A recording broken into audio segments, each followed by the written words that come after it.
unfortunately, the subhashitas are in generally, leave aside the vachanas which are in Kannada language. Otherwise, subhashitas are in Sanskrit language. Okay. So this school is a school that is being run by Bharati Vidya Bhavan, Bangalore, of which I am the chairman. I am also the chairman of the school. And they see you. It's like how you were inspired by your father, how the respect of other people to your father inspired you to come to this position. Those children see you and they say, if I am going to work hard to become like sir, sir, in this about school and Subhashita also we thought we will speak. So sure, you have asked me a question which is very dear to my heart. Okay. And I will be guilty, I must tell you, that when you raise this question, I have to compel myself to stop talking. Please, sir. That is please. how the floor is all yours. The camera is all yours. that is how I enjoy both. Talking about this. Now, I believe, let us talk about the subhashitas first. I believe that there are certain eternal truths in a changing society. Okay. Now, these eternal truths are so important to be inculcated and passed on to our younger generation. Unfortunately, the subhashitas are in generally, leave aside the vachanas which are in Kannada language. Otherwise, subhashitas are in Sanskrit language. Okay. And Sanskrit is not a spoken language. Correct. Sanskrit is not a dead language. I don't believe in that theory. It is not a dead language. It is not a spoken language. Therefore, one has to communicate what is contained in these Sanskrit verses in a language which will be understood by the modern generation. That is why I focused on putting the Sanskrit version, giving a transliteration of that, so that whoever wants to read, giving a translation of that, and then gave my own commentary. And I do not want it to look as if this is part of the Vedantic literature. No. This is eternal truth which is forthcoming from several quarters of irrespective of for human religion, civilization, region, race, language, culture. It is for human civilization. Human civilization. It is to make you a civil human being. Therefore, I embarked upon this exercise because I said we have to do something about it. And I felt good about it myself. I am so happy that so many people have come and told me that this has been such a useful thing, and we have been now reading it for our children. Yes, sir. Because it gives you, because it comes right as a handy on your palm, and then if you have that little bit time at that point of time, you will read and sometimes you feel good about it. So that's why I captioned it as a good thought for a good day. Very nice. Very nice. Good. So the other aspect is charity, of course, everybody can do. You spoke about your school, and I hear that you are giving a lot of your time. Giving advocacy, I mean, giving your time and service to something that is invaluable. So speak about that. About your school. It is extremely important to give time. Yes. It is extremely important for more than one reason. Not because you are doing any favor to the beneficiary. No. You are doing favor to yourself. Correct. Ayn Rand wrote a very interesting book, The Virtue of Selfishness. Selfishness, yes. Every act which we do is selfish. If I am generous to a particular section of the society, it is because I am living in that society and I want the society to look good. That is element of selfishness. That is the element of selfishness. If you want to call it selfishness. It is, whatever you call it. That is how. It's not selfishness in the way we understand selfishness, sir. No. But it is something for your you feel good about it. Yeah, you feel good about it. Yes. The moment you feel good about it, it means you're doing something good for yourself. Okay, all right. Okay. So there is a benefit to yourself. Therefore, there is nothing that we do in society which is not beneficial to oneself. This concept of saying, oh, I have done so much of service to the society, I do not share that. But it is a very high concept. Let us leave that aside for the moment. The fact of the matter is that you must recognize that there are sections of society who have been deprived of opportunity. Not because they are not good. They are better than many who have had opportunities. Now, is there a justification to deprive a person of an opportunity? Answer is clearly no. Money, whatever may be the amount of foreign direct investment that you may get into this country, it is not going to improve the society unless you provide an opportunity. And how do you provide the opportunity? Opportunity is provided by education. So give them an opportunity to educate themselves. So where is this school, sir? Where is So this school is a school that is being run by Bharati Vidya Bhavan, Bangalore, of which I am the chairman. I am also the chairman of the school, and we have that school in a slum area in Srirampuram.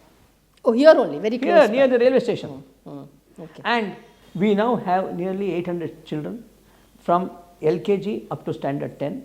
And most of the children are first time schoolgoers in the family.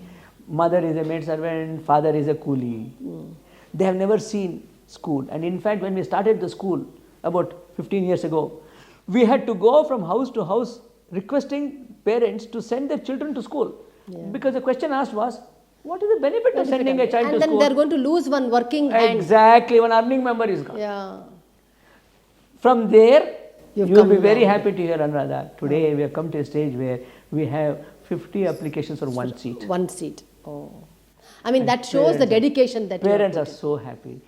We had to teach the children how to comb their hair.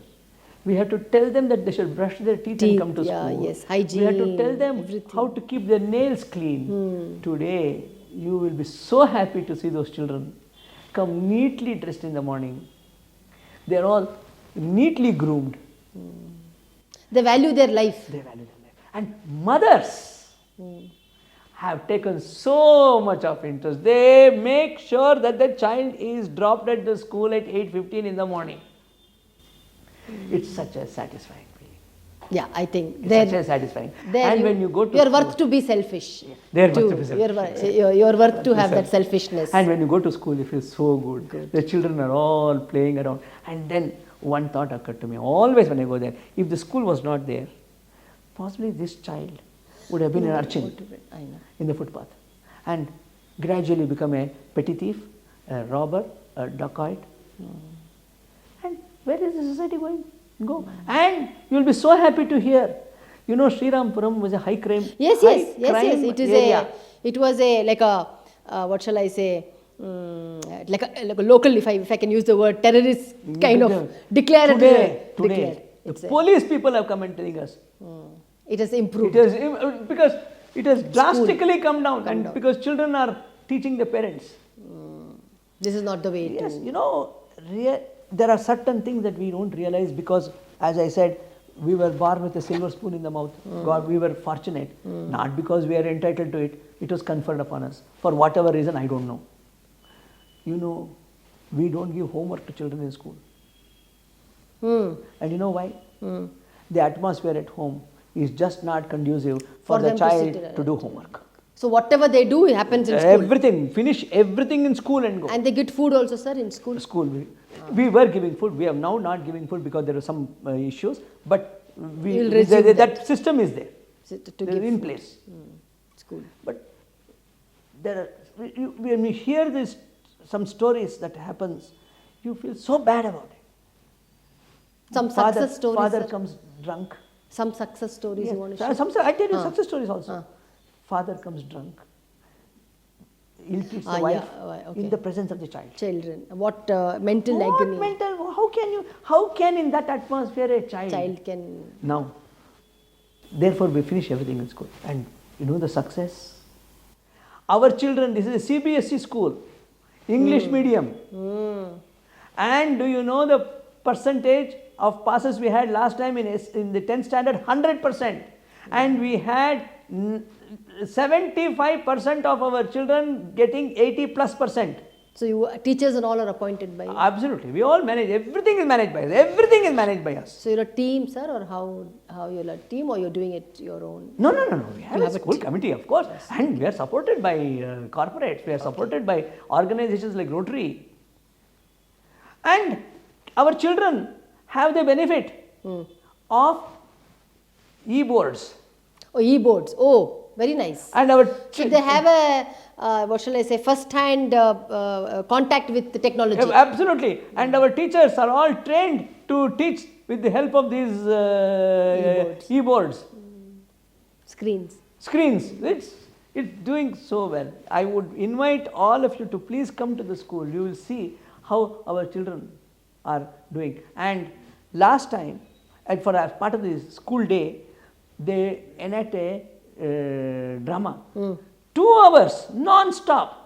The students participate. Students participate, and it was done on Prithvi, then it was Varuna, then it was Vayu, Agni. then it was Agni. Oh, like that. All elements. Starting from the Vedic times to the modern day. For example, last time they did Agni. How was Agni revered in the Vedas? How was Agni first lighted? What is the concept of Agni today? Beautiful. You must see the script and the way the children I can see it. I can see it in your eyes. They do that the so way you are enjoying 2 them. hours non-stop. Sir, I think most important, sir, I'll tell you what really happens. If you are able to, because you are going there personally. Of course I go there personally. And they see you. It's like how you were inspired by your father. How the respect of other people to your father inspired you to come to this position. Those children see you and they say, if I'm going to work hard to become like sir, then what will be my life? And that education is something unparalleled. Nobody can give. Nobody can. The personality, that imparting your personality with your presence to these students. Is, nice of you to say it. No, but that I is, feel good about it myself. No, when I go to school, I come back as sir, if I have gone on a pilgrimage. No, because they are seeing you. What else they need? What else? As an they example. need that inspiration. Yes. The children need. So you are that live inspiration. They have so to I see. think We have professionals like me. Of course, I think I am the only professional. We have industrialists. We have techies. And we have all these people. Various people from walks of life. And in fact, we have a very interesting program in the school called Kathe Kelana Bani. Oh, okay. We have every fortnight, we have somebody to go to the school, tell stories to children. Okay. Yes. Beautiful program. Very nice, sir. I am so happy that you have channelized your time to do such useful work for society. Channelizing time, you raised a very important aspect. Channelizing. That is one of the things that every lawyer must learn. You asked me what are the things that a young lawyer must learn. I gave you a few things, yes. But I think one of the most important is time management. Time. You see, initially it's difficult, but at your level and at my level, we should know how much time to you spend give on for what issue. Correct. You know. We should know. Our priorities should be very clear. You know. If you are arguing a writ petition for a notice, you don't need to you study don't for 4 need to hours. read that 500 pages. You know the point and you mention it, the court will say, okay, issue notice. Okay. Yes. That will give you time to do other things. Therefore, this concept of I don't have time is something that flows out of one of 2 factors. Okay. One, it is your ego. I am a very busy person. So I just want to say I don't have time for all this. Correct. Yes. Very it's your good. ego. All right. That is ego. Second is you don't know how to manage your time. You are inefficient. So ego is gone because of the second one, because people are anyway going to conclude that you are useless. So, therefore, when somebody tells you, I don't have time, just keep quiet. Let's keep quiet. Okay, all you don't have time, you don't have time. Very good. That's nice. That's nice. I thought there was one more aspect. Sir, I heard this Kumara Park used to have advocates and advocates and advocates. So just give us that glimpse of the 60s or 70s of Kumara Park. Yes, I tell you. The legend of Kumara Park, yes, sir. advocate, was Mr. V. Krishnamurthy. So just I will give a small, a note to our viewers. Kumara Park is a very upmarket area in Bangalore, just about 2.5 kilometers, sir, from High Court of Karnataka. Yeah, maybe. Yeah, 2.5 kilometers. Correct. The raw advocates or the advocates who went to civil court were all predominantly had offices in Avenue Road and Majestic area. And the so-called elite we can say, sir, who are all on the cantonment side, the barrister types at that side, and the true Kannadigas and the true professionals who were both elite and yet were grounded to earth, lived or rather had their practices and homes in Kumara Park. So there's lots spoken about it. So let's just pause, because I started my practice also in Kumara Park with a sir who had an office on Railway Parallel. Right. So let's talk about Kumara Park. One lawyer with whom I had association from the beginning of my practice and about which I have number of memories, he is a lawyer who was in Kumara Park. Okay. He is, of course, the legend. Yes. Mr. V. Krishnamurthy, yes. We also just celebrated his yes, correct, centenary. exactly. There was a lecture. Yes. He was a legend. Legend. Yes. Like I told you about Mr. S.G. Sundarswamy, Huh. he was another legend. Huh. I had a very interesting experience with him. Huh. My senior sent me to him to brief him on a matter. Okay. Client and also, I had just put in 3 or 4 years in the profession, and my senior said, you go and brief him. Tomorrow there's a regular first appeal coming, go and brief him, and the client also had come. It was some case relating to continuing guarantee and all that. So I told him, I said, sir, our case fits into the illustration given to section 124 of the Contract Act related to continuing guarantees. Please see it. He looked at it. I don't know in what mood he was. He said, what nonsense. Something has been taught to you in law college, you come and tell me this. Okay. I felt so humiliated. My face became red. The client was looking at me and said, what kind of a lawyer are you? You were not able to tell. You're not able, and this is what. Then abruptly, Mr. V. Krishnamurthy concluded the conference. I said, okay, we'll see tomorrow morning. You came and told me. All irrelevant for the case. I said, I was so upset. I told him, I said, sir, I have told you what I have to tell you as a briefing counsel. Okay. It is left to you to argue or not argue. Okay. Because I was also very upset and. Okay. But the quality of the man. Next day, when I went to him at 8 o'clock, he was just coming down the stairs. He said, hey, ನೀನು ನೆನ್ನೆ ಹೇಳಿದ್ಯಲ್ಲೋ continuing guarantee continue correct ಕಣೋ ಅದೇ ನಾನು ಮೇಲೆ ಹೋಗ್ಬಿಟ್ಟು ಇನ್ನೊಂದ್ಸಲಿ ಓದ್ದೆ ಒಳ್ಳೆ point ಅದು but your client was not there at that No, he was there. He was there. Oh, how nice. He was there. So he must have felt But that is the generosity of a person who has admitted and that I missed believe it or not, next that when he went to court, he told the judges, he said, my lords, I want to start this case reading the illustration to section so and so of the Contract Act. When my young friend sitting next to me told me about this yesterday night, I dismissed it as irrelevant, but I think it is the most relevant. Okay. What generosity. Okay. So any other advocates, sir? Kumara Park, who else? Of course, I have also briefed Mr. Datar. Yes. Who was also there. Correct. Yes. H.P. Datar. You H.P. Datar. Yes, sir. I started. You started. my work with Yes. I have had very pleasant. Yes. Then I also briefed Mr. P.S. Devdas, the he was criminal also lawyer. Correct. Yes. He also was there also. in Kumara Park only. Okay. Very nice. Then there was Mr. V. Krishnamurthy's brother or cousin. What's his name? Ratnam. What is something? He was also there. He was also there in Kumara Park. I also briefed him there. And then, of course, Sadashivam. Sadashivam, Janardhan.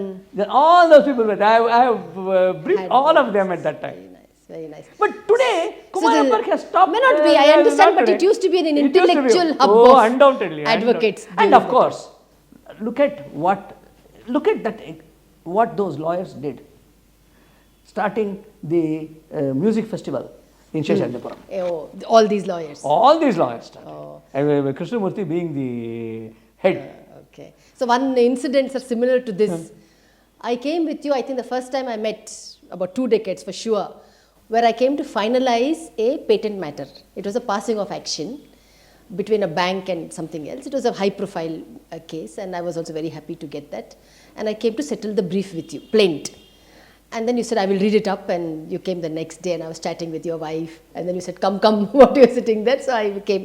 So there's one ground that you have taken is so beautiful, where I had said, sir, that what will the business community will think of this plaintiff if the plaintiff is not even capable enough of defending its copyrights. So for that, this cause of action is to file this plaint. So you had commended during that time, and you had also given a very nice compliment to my husband, where he said the best of company law assistants that you got when they came for the SKF matter. Yes. For himself and Mr. Arora had come for that matter. Yes. So you have also been, sir, so much encouragement for us. Thank you. During Thank you. that time. Thank you. So when you told about Mr. Krishnamurthy, I also remembered that you have also encouraged so many youngsters. No. They're all. I think that is the beauty of this profession. We get it and we pass it on. Exactly. We get it and we pass it on. So Correct.